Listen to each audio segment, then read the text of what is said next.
Hello, everybody, and thank you for joining me. This is Ciara from Ciara T Designs, and today I have these haunted house cards to share with you. So let's jump right in. So as usual, I am going to cut down my cardstock. I just like to know what I'm working with. I find it the easiest way to see what size I need everything to be. So I'm going to use some watercolor cardstock for this because I want the moon to run.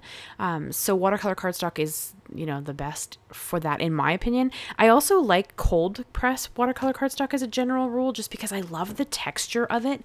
You'll see the texture in the ink blending when we get there. And I think that it just adds a lot of really cool texture and interest. So I kind of lean that direction.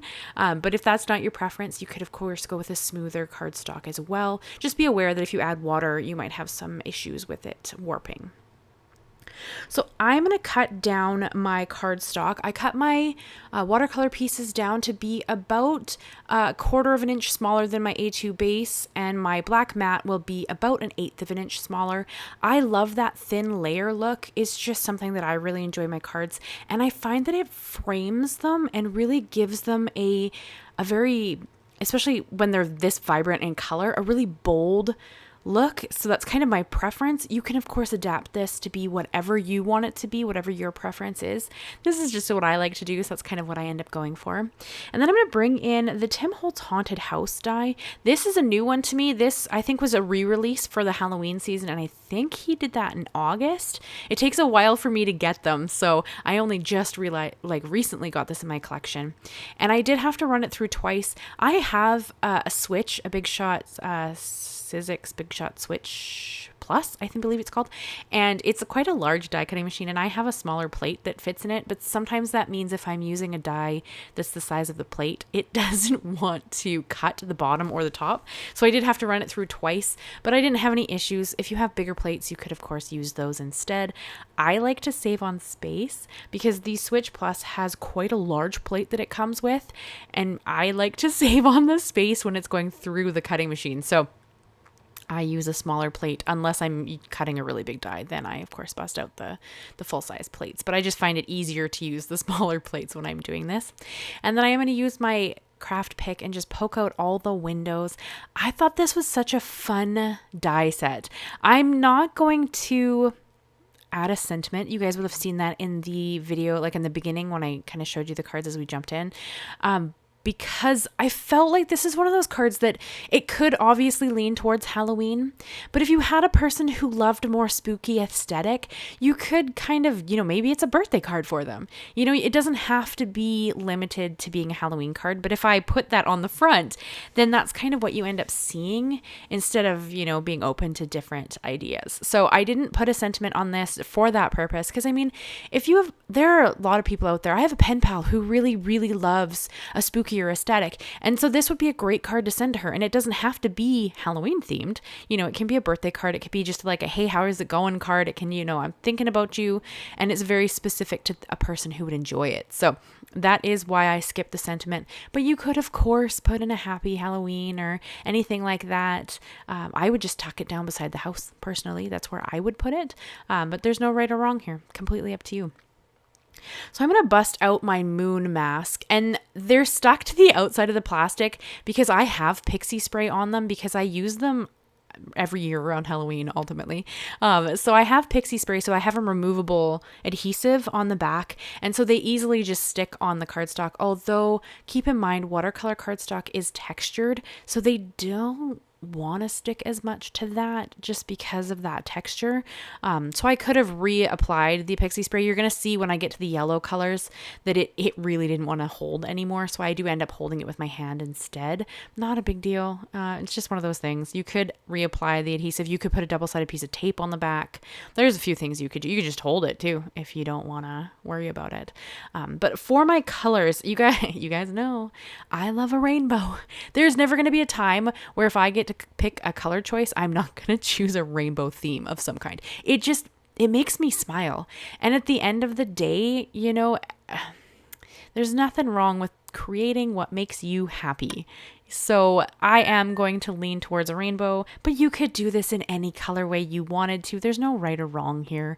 Bust out whatever colors make you happy. So for my pinks, I used worn lipstick and abandoned coral, and then of course black soot around the outside to give it a more spooky feel. And then I am going to just add a little mist of water inside the moon. This is why I'm using watercolor cardstock. And I am going to bring in the other stencil later after everything's dry and add the texture to the moon. But for now, I'm just going to ink blend all of my panels, kind of creating this cool, creepy effect, or just a really fun effect in my opinion. And we're going to kind of go from there. So for the rest of the colors, I use Spice Marmalade and Ripe Persimmon, Mustard Seed and Wild Honey, Mowed Lawn and Rustic Wilderness, Broken China and Uncharted Mariner, and Wilted Violet and Villainous Potion. And of course, I am also going around everything with black soot to give it that really dark effect. I'm using the oxides. You could absolutely do this with the inks instead of the oxides.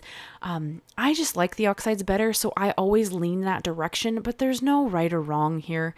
I think you might have to do a bit more of a pass with the inks if you're going to go that direction. I find that because the oxides are just more opaque, right? So because of that, you get a better cover quicker for them, but they give you a more chalky finish. So it's just really your preference. There's no right or wrong here. And this is right there is where the moon mask is shifting. So this is where my pixie spray kind of started to not hold as well. Not a big deal. I just hold it later. So it's all good. And do be aware, I did go back and blend with my darker color and the black soot. So that did put a little bit of black ink on that foam, and I did end up transferring a little bit of it to my darker ink pad, like so Wild Honey or whichever color I'd touched it to. That's easily fixable. I just use like a baby wipe or something, and I go into the ink pad and just wipe off where it's kind of contaminated it a little bit. And then for the dome foam, I actually just changed them out.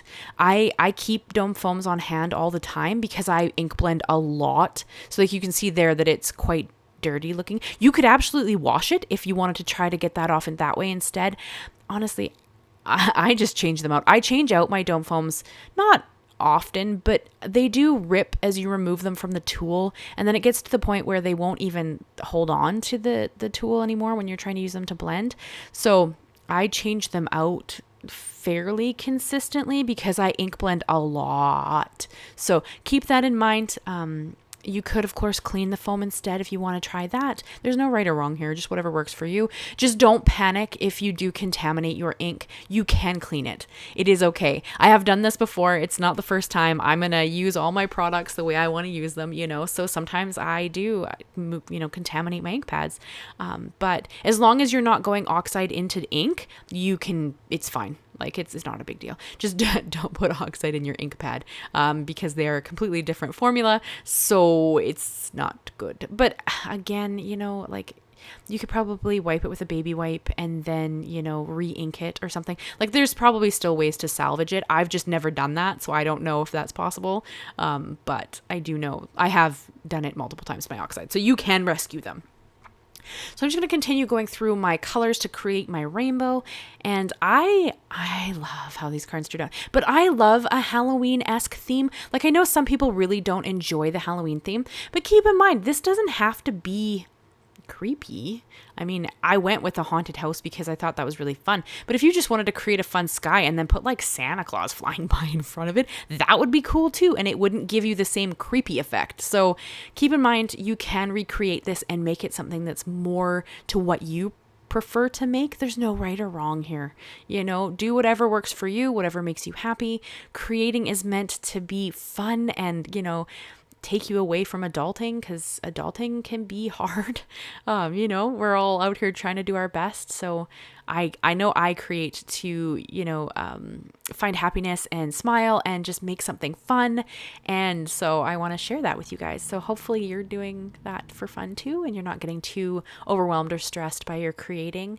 Hopefully it's fun for you. And if you're ever struggling, you can reach out to me. I'm easily accessible. Shoot me an email. If you don't hear back from me within, give me a few days, because sometimes it takes me a bit to get back. But I do respond to emails that I receive unless they end up in my junk folder.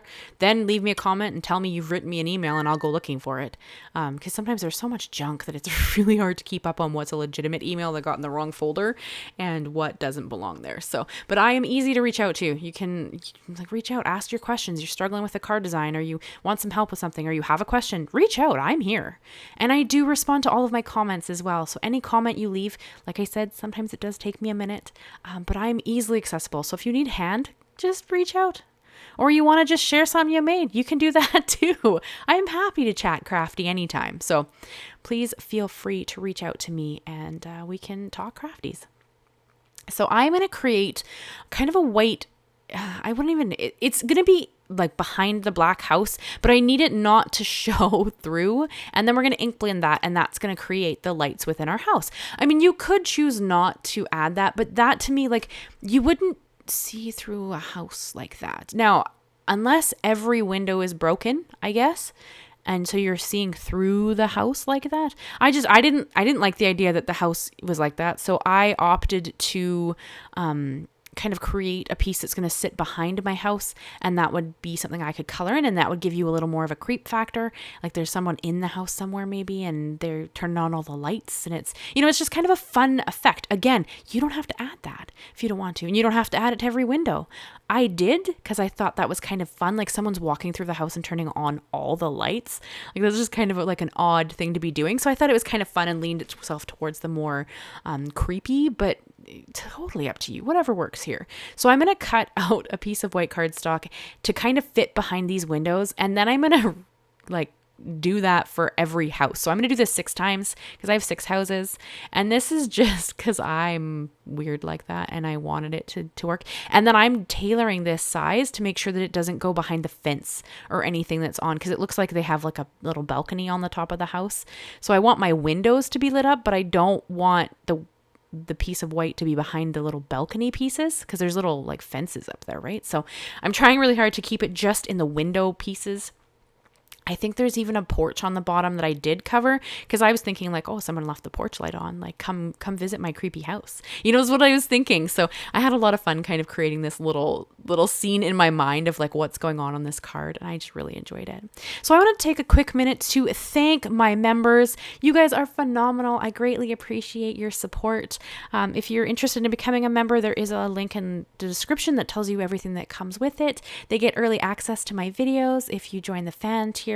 And they just help support the channel and make it easier for me to bring free content to everybody. So I greatly appreciate you. Thank you so, so much.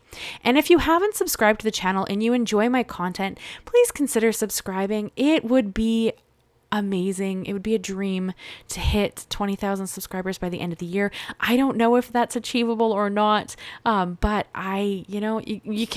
you won't know if it's achievable unless you try. So I hope if you're interested and you like my content, you will consider subscribing and coming and hanging out with me again.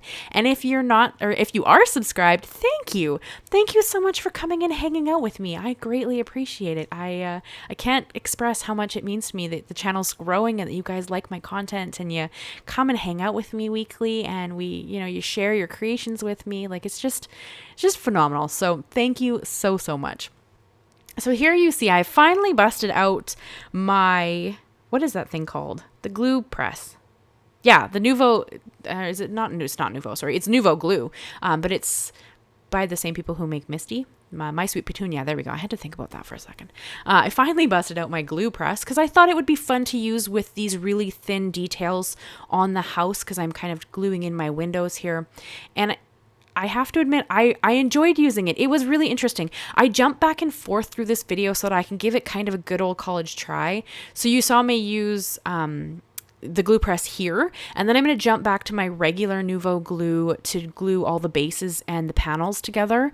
And then I'll jump back to my Nuvo glue press, or it's not the Nuvo glue press, it's the Sweet Petunia, my glue press. I will jump back to that to adhere some embellishments to my card as well. So let me use it a little more before I can kind of have an opinion. My first thoughts are it's pretty useful. I did notice a difference when on my wrist when I was squeezing the glue press or squeezing the regular glue bottle. So it was interesting to notice that right away as I switched between them to kind of get an idea. But it's one of those things where I need to try it for a while to make sure that it's something I would recommend for other people. However, if you have any issues with your wrist, any arthritis or anything like that, I do think it would be beneficial.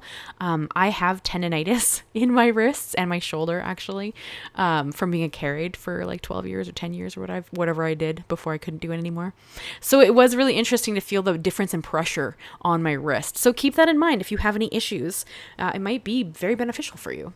And then I'm going to bring in here, you can see that I've brought in the stencil piece that gives you kind of the shading to the moon.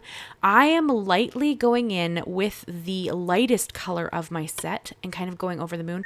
I don't even clean the stencil between uses. I thought it would be fun to get a little bit of a muddy color on some of them. It's not a heavy muddy color, like it's not bad, but like this, it has a slightly blue tinge, or like the yellow one's going to have like just a slightly yellowy green tinge. Like it just added some interest, which once again, you guys know is like one of my favorite things ever. So this is how I do. And you did also see me splatter on some spritz to the background because I love the sparkle. So for spritz, I used Worn Lipstick on the pink one, Spiced Marmalade for the orange, Mowed Lawn for the green, Squeezed Lemonade for the yellow, Broken China for blue, and Wilted Violet for purple. And that's what I splattered onto the background so it would kind of match the color in the moon and like around the moon. And see, here is where I've jumped back to my regular bottle of Nuvo glue. And the one thing about the glue press that really worked for me too is that I love Nuvo glue. It is by far my favorite. It seems to be the glue that has the least water in it, for me at least, like is my experience, because I've used art glitter glue, I've used Barely Art glue, I've used multiple glues, and I've found that Nuvo Deluxe it works the best for me, especially in my climate, because if you buy it in the winter, glue freezes, and the higher the water content, the worse it freezes. So it's one of those things where it's like you have to figure out what glue works for you. But for me personally, Nuvo is by far the best glue for me. And then of course the glue press comes with Nuvo glue in it. So that works because that's my preferred glue. So I didn't have to like change it out. I know other people have put different glues in it because you do get a second bottle that's empty. So you can add whatever your preferred glue is. I believe Amy R put the Simon Says stamp glue in it, and she seems to like that. So, there's no right or wrong, but that is something that I did appreciate about it because I specifically love that glue. So another thought for you guys, but I did notice a difference when I was using my regular glue bottle here, and this one's fairly full, so I'm not even squeezing this one very hard. I try to use it to the last drop because I don't like to pay for glue. Actually, I shouldn't say that. I don't mind. Glue is fine. It is what it is. What are you going to do? And I did put it under my Switch base because it did curl a little bit from the moisture I added just in that one corner, and it didn't want to lay flat for me. So I just found it easier to just set my Switch, like my cutting base, my sandwich, on top of them while the glue is adhering to make sure that it did stay flat. But I use very heavyweight cardstocks. Like I saw recently a question, I'm pretty sure it was in my Facebook group, and it was about a person creating a base, and then the base wouldn't hold the panel that they had created, and it's because of the weight of the base cardstock, right? Like for me, my base weight cardstock is 120 pounds, and then my black mat is 100 pounds. This watercolor cardstock I think is 140. Like I use heavyweight cardstock because first of all, I sell my cards quite a bit. And then when I send them to people, the last thing I want it to do is for it to like fall apart on them. And that's not to say you need to change your cardstock. This is just my preference. Everybody needs to do what works in their budget, what works with materials they have access to, because some places it's harder to get certain materials. So there's no right or wrong here. That is just my preference. So because I use heavyweight cardstocks, I need my base to hold up to that as well, right? So it's just something to consider because I have had questions. And now I've bounced back to my glue press to adhere my little houses on top of the bases. I did my layers for my bases first because I wanted to be able to set my house kind of outside of the frame a little bit, just because it creates kind of an interesting texture and like interest. So instead of being framed within the panel, I can kind of have it sitting outside of the panel, and that just, I don't know, I like that look. Again, my preference. You do you. Whatever works for you, as Tim Holtz would say. So make sure that you are happy with what you are creating. I will cheer you on. Doesn't matter what you're creating. I'm always going to cheer on creation. I think that it's a really good for the soul. I think it is really important to create. But I'm not going to tell you how to do. I'm not the art police. I'm just going to cheer for everybody who's creating, because I think that it just enriches your life to sit down and make something that makes you happy. And it doesn't matter what it is. And the art police can go suck a lemon, because you guys know how I feel about the art police. We've had this conversation a few times through videos. I do not appreciate people who run around telling others that what they're creating isn't art, or isn't good enough, or isn't whatever they want to say. I don't appreciate that nonsense. So yeah, I'll get off my soapbox on that one, but just know that I am cheering for you in whatever you are creating. I did have to bust out my holographic stars. You guys know I flippin' love these stars so much. They are stunning. I just love the shimmer and shine they add. And you know what? It's a scene, so why not add some stars to it? It was interesting trying to use the glue press in my non-dominant hand, though.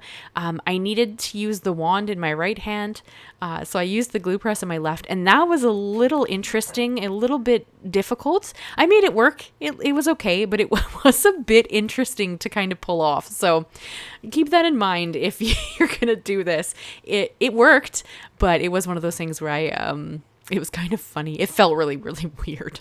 But yeah, so that is the card design I have for you guys today. I love it. I am so excited by these cards. I think that they're stunning, but they're everything that makes me happy in a card design. They're shimmery, they're shiny, they're vibrant colors, they're just fun textures. Like, it's just everything that makes me happy about a card design is going on in this card set. So I had a lot of fun. Oh, sorry if you just heard a loud noise. My kittens decided to knock something off of a counter, so I'll have to go investigate that in a sec.